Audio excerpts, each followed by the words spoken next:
Welcome to Almost Grown Up. I'm your host, Lucy, and today's episode is sponsored by the background noise outside my flat. So, apologies for that. Hopefully, you can hear me and you can't really hear the background noise. I can hear it a lot though, so we shall see. But we're gonna roll with it. We're gonna see what happens.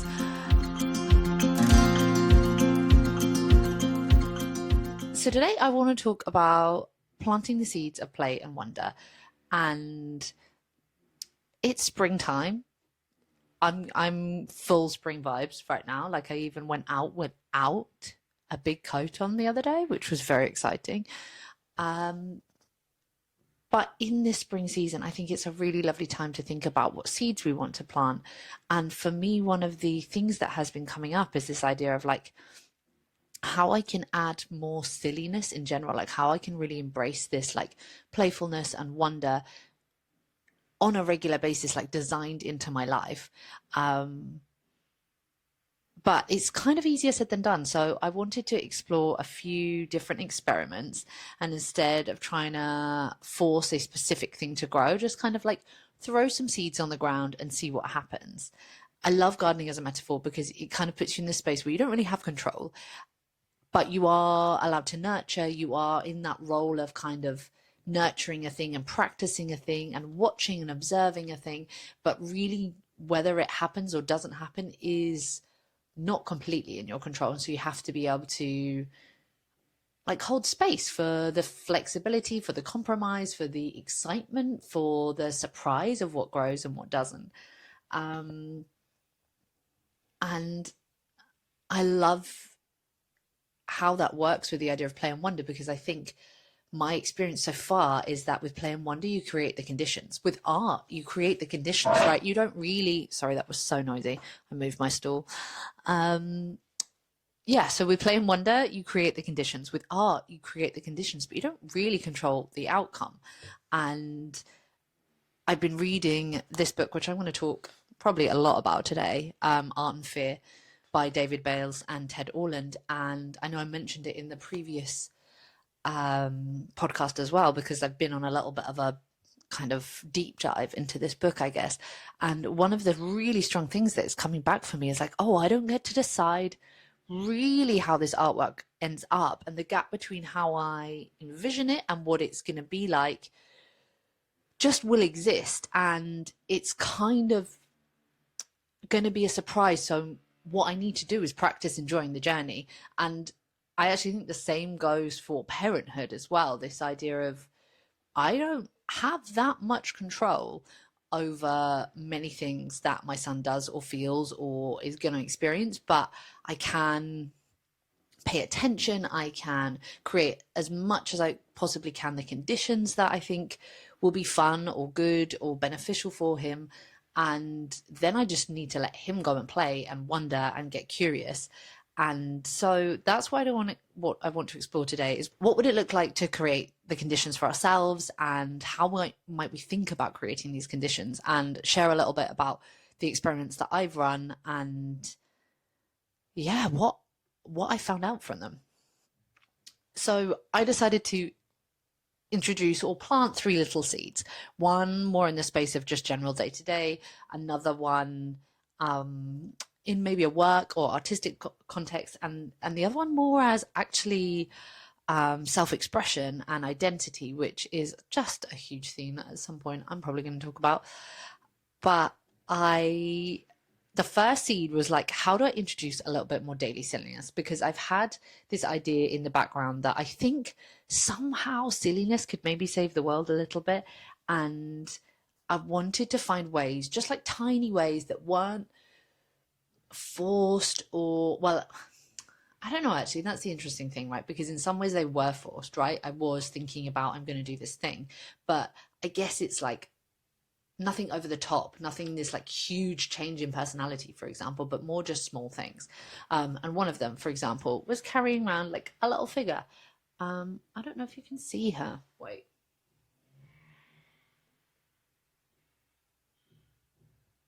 Can you see her? I hope you can see her. Anyway, she has been accompanying me. And it's really silly, but it kind of made me smile every time that I held her or like noticed that she was in my pocket. And it's like you're just carrying something little with you. I used to be obsessed with Polly Pockets when I was little. Um, and I can kind of see why. I'm like, oh, okay, maybe I need to go home and like get a few of my Polly Pockets out and just like embracing that part of me that is still a 7-year-old girl has been really fun. And I mean, this was easy because I have this to hand because it's one of my child's toys. But if you don't have anything to hand, my suggestion is like, go, can you raid your childhood toys if they're still around somewhere and find something that you loved and kind of carry it with you? It became my like play and silly talisman or something. And I know it's all a little bit weird, but isn't that lovely that when we're little, we live in these worlds where we're like kind of believe in the magic of having these small things or like I don't know, the talisman of silliness. And that was super fun. A little bit ridiculous at times, but super fun. I also tried skipping on down the road, which I have to say, like I felt like, oof, I'm going to choose like a bit of road where not many people can see me or that isn't that busy. But like I live in a city, so it's not super easy to be on a street when no one can see me. And at the first, I felt like kind of tense skipping. And then I was like, no, I'm just going to relax and enjoy it. I had to train my brain a little bit for it. It definitely felt stupid, but it was fun. And it did bring back some memories of skipping when I was younger and that way of moving and just a little bit of a if people see me, does it really matter? Which is, I think, a boundary that I need to push a little bit, especially when it comes to silliness and play. Is the fear of other people judging me is stopping me from doing a lot of stuff. And I don't think that's that useful, especially when it's something as light as like skipping down the road. Another thing I tried was little doodling, like every time I sat down just to doodle something and see what came up. I'll see if I can find one of my drawings, one of my doodles, but like not taking my hand off the paper, like here. Again, not really sure you can see it, but it's really silly. It doesn't hasn't been anything, but it was fun and it felt like a bit of a release.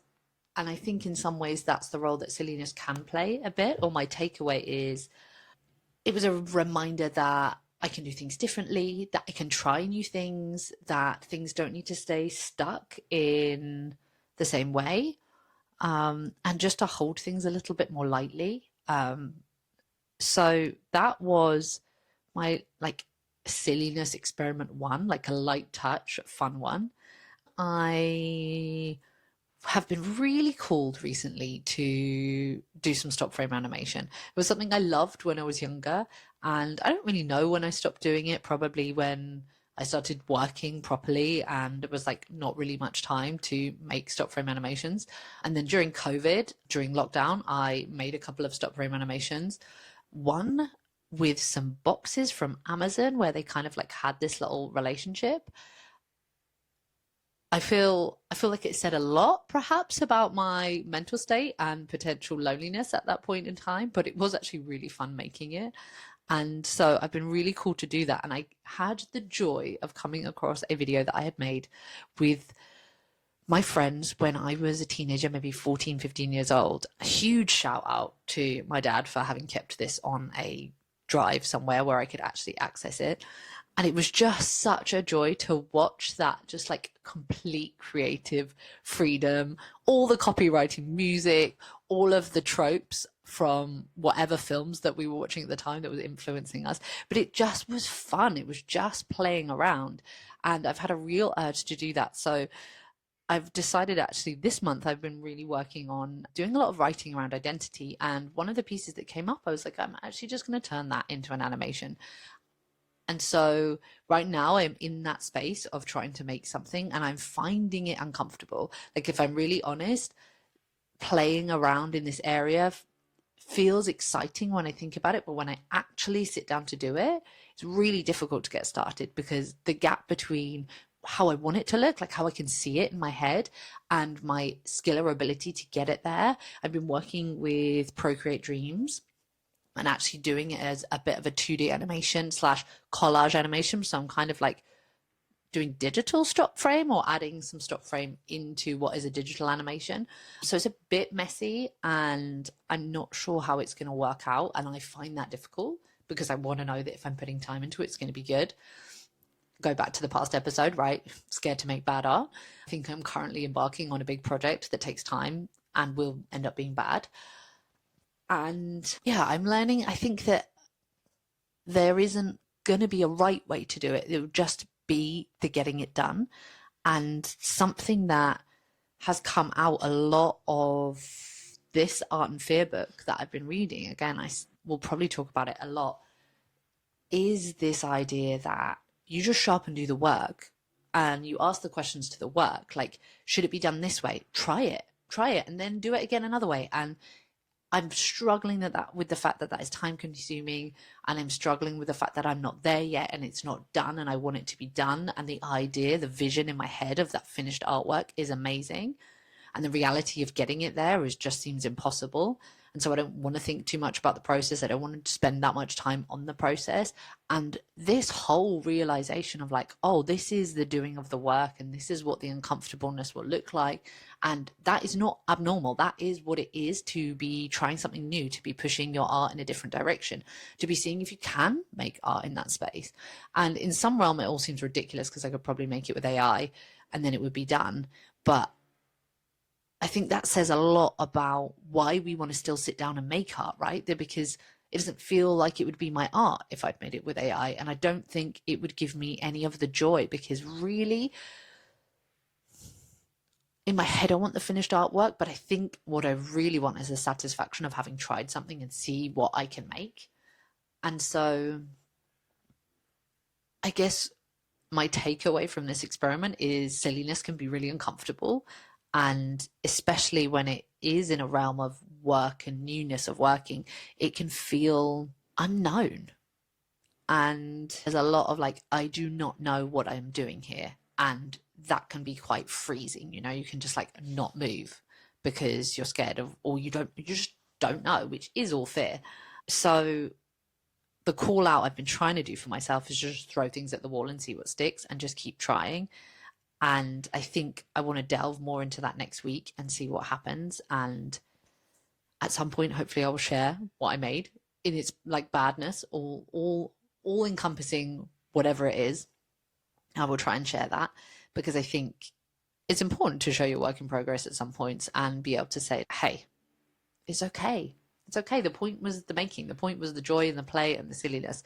And I think having the occasional work project like this that is an experiment and letting it be an experiment will actually be hugely beneficial to my planting seeds of play and wonder. Because if I always know what I'm doing, I'm never practicing being in that state of the unknown, which is both scary but also filled with possibility. And I think that is kind of what it is to wrestle with making art in some way. And then the final seed I guess I've been exploring is actually personal style, which is something I think I touched on in a previous video. But I have found the transition to motherhood and the potential, not identity loss, but I guess identity change and kind of messiness that is that state, really difficult to navigate. And I guess my body has also slightly changed, and the sense of what I think I look good in, or also what is practical to wear when you spend half your day at a playground or covered in chalk or paint or any other number of things. There are some practicalities behind that. And so I felt like I was just getting trapped in wearing the same things and never feeling like myself. And I think the joy of getting dressed in the morning is it can be creative self-expression. It can be this wonderful thing that gives you confidence in your identity and allows you to revel in it. But on the flip side, if you don't feel good, it can also be the thing that kind of drags you down or makes you feel self-aware or self-conscious in a way that maybe you don't want to. Clothing can be a bit like armor sometimes, right? It can be putting on the like, okay, I can go and deal with this thing that is going to be new, or I can deal with the fact that my toddler is tantruming. My toddler is having a tantrum and throwing themselves over the floor in the street, and everybody's looking at me because I'm really happy in what I'm wearing today. So if everyone's looking at me, then they'll see my great outfit, and I'm a huge fan of that.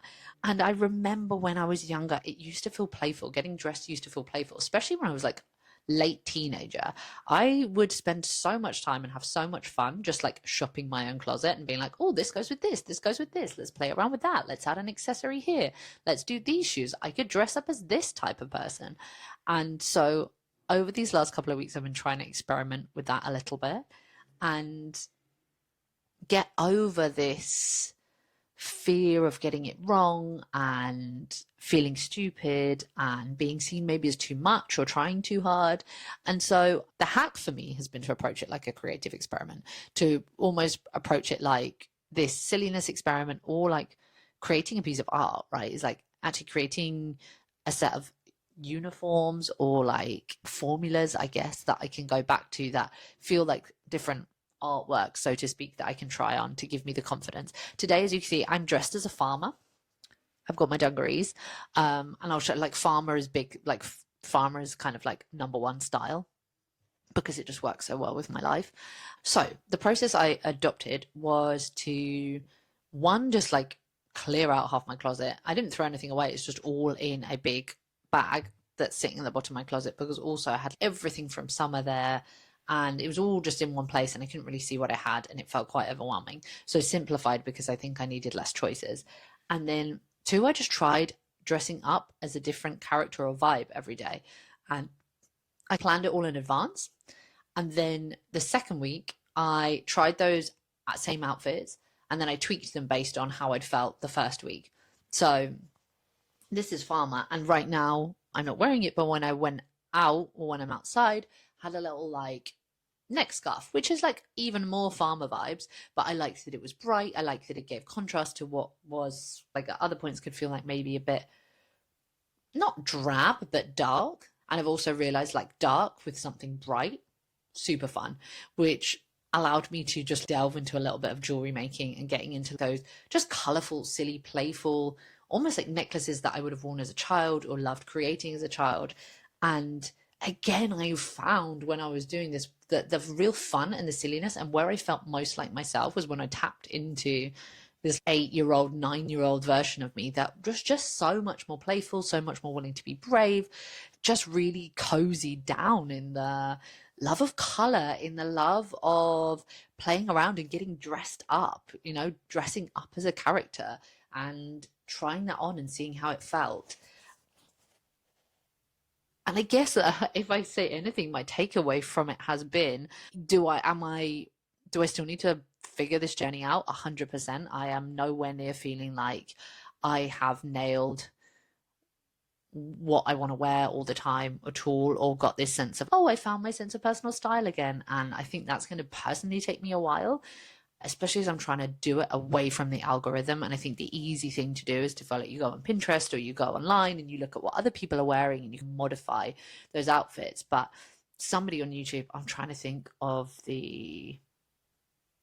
oh, I know who it was. So I was watching this really awesome essay, like video essay on the cool girl. And in it, she said a lot of people will look at cool girl fashion and they're wearing like very kind of basic outfits, but they look amazing because they are just stunning. They're just really beautiful people. And one of the best things to do is just take the head off and see, like, actually, what does that outfit look like when they don't have their head there? Like, when you don't see how beautiful they are and you're literally just looking at the outfit, do you like that outfit still? Or are you just drawn to it because they're really pretty? And I think that's where I want to get to with it. That's like, it's about lightness, it's about confidence, it's about fun. It is not inherently about whether I'm a valuable person or not, whether I bring anything to the table, all of that stuff. And I think it can just be confusing when you delve into fashion. But I kind of want to go back to the space where, like, as I say, pre-teen me, who wasn't really aware of like the objectification of women or the role that that keeps them in, or the way that the patriarchy sets that up, and instead was just like, oh, love this color, oh, that would be fun with this, how do I like this? Get back to that space of dressing for the joy of it, for the playfulness, for the fun of it, and practice getting it wrong and being okay with it, because at the end of the day, it's just an outfit I am wearing, and the lovely opinions of other people really don't matter that much. So I think my takeaway is that in planting all these seeds, what I've found is the more I let this lightness happen, the more I just try small different experiments that maybe I'll just keep going through this next season, it's just being open to see what blooms rather than needing it to be a certain thing. And I feel really excited by that space of possibility and the slight letting go of control that I have had along with that, which has made me feel like these experiments have been or are being worthwhile. I really don't know where this will go. And it's been interesting this month because I have been exploring identity. And one of the quotes that came up in this book, I'm going to read it to you now because I think is interesting, especially in this context of identity. They say, this book, David Bales, Ted Orland. In large measure, becoming an artist consists of learning to accept yourself, which makes your work personal, and in following your own voice, which makes your work distinctive. And the more I've thought about identity this month, the more the question has come back like, okay, well, if I'm going to accept myself, who am I? And being all of these different people or feeling like I hold all of these different identities, there's been a world of going, oh, actually, maybe I just keep on practicing the acceptance of I am where I am right now. I show up how I show up right now. And my goal in the work that I am doing is to just be honest and just be myself and drop the performance, which in my writing, I think looks like dropping the performative thing of writing something that sounds pretty or writing something that sounds literary and literally just writing the honesty of the thing. Like, how did I feel? What did I actually think? What words went through my head?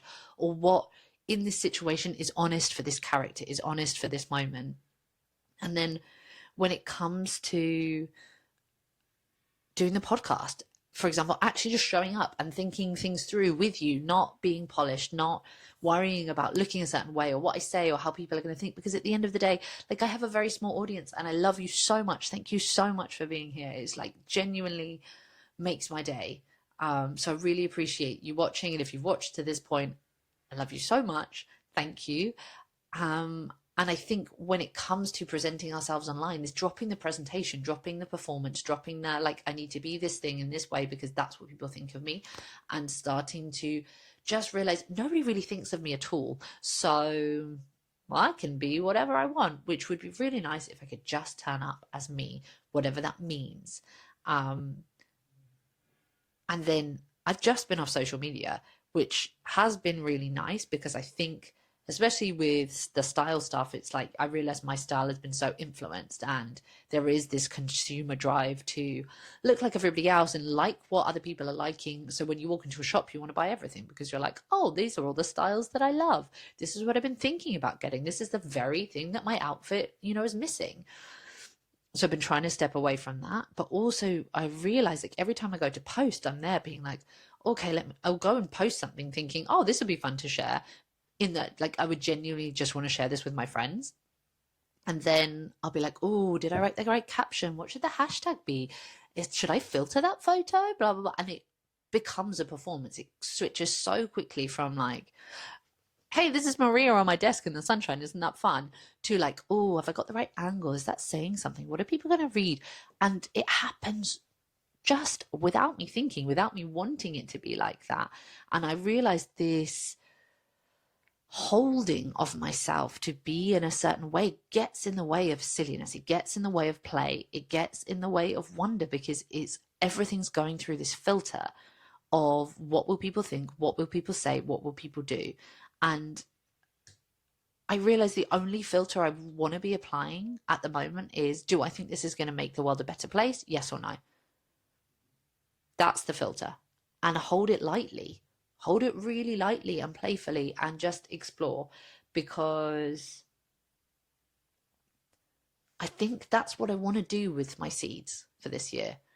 I want to just throw them down with joy and be really deliberate with some of them because I do care about them, but I can't control whether they grow or not. I can control where I put them in. I can control that I water them. I control that I turn up to garden, but I can't control whether they grow or not. And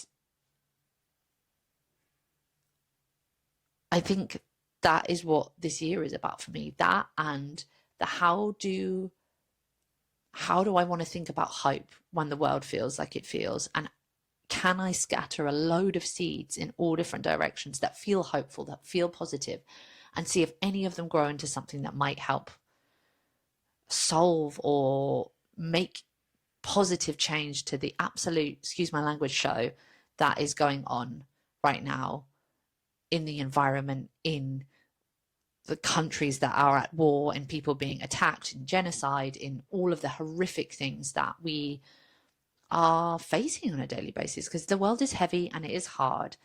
And okay, so I got cut off because my camera battery, no, my camera memory card ran out of space. That's what I was saying. I was having a rant.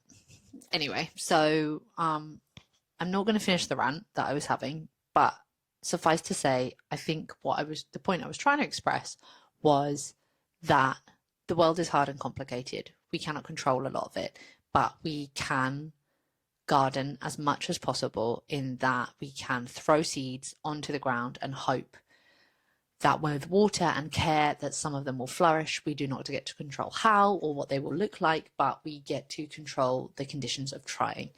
And I think actually let's just let go of the fear of trying too hard. Let's actually just try, because there is play in that. There is wonder in that. There is lightness in the trying. The trying doesn't always have to be heavy and hard and pushing. It can just be fun and experimentational. And I want to try this year. I want to try and do the things that I've been trying to do for a long time. I want to try and show up for myself. I want to try and show up for other people. And I really want to try and believe that there can be goodness in the world, that have a hopefulness that isn't just relying on other people sorting it out, or the fear of feeling like I have to do it all, but a sense of there is possibility for positive change here, and I am going to throw as many seeds in that direction as I possibly can and try. Because nobody's really watching if I fail spectacularly. And even if they were, I think that's the point of life. I don't know, that we show up and we try. So that's what I have for you today. My experimentations in being a silly gardener, I guess.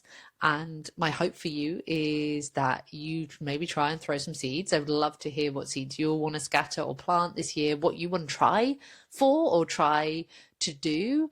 And if you've done any experiments that help you hold things more lightly, I would love to hear what that is, because I think it is a really good practice to keep coming back to. Like, how do we hold things with a little bit more lightness? Thank you for being here. Thank you for watching. I will be back to speak to you soon. But in the meantime, happy growing. Don't know why I just did that, so. What are you doing, Lucy? I don't know why you're doing this. I know. I'm sorry, Maria. It's all just a performance. I know, and we said we wouldn't be performing. I know, but it's also kind of fun, huh? Because nobody's actually going to get to see this. Lols. Well, they might do. You might put it... Wait. Maria's out of focus. Sorry, Maria. Ta-da! Great bow, by the way. Strong choice. It matches your eyes. You can do the camera. There you go. Hello. Okay, silliness over for today. Let's go. Bye.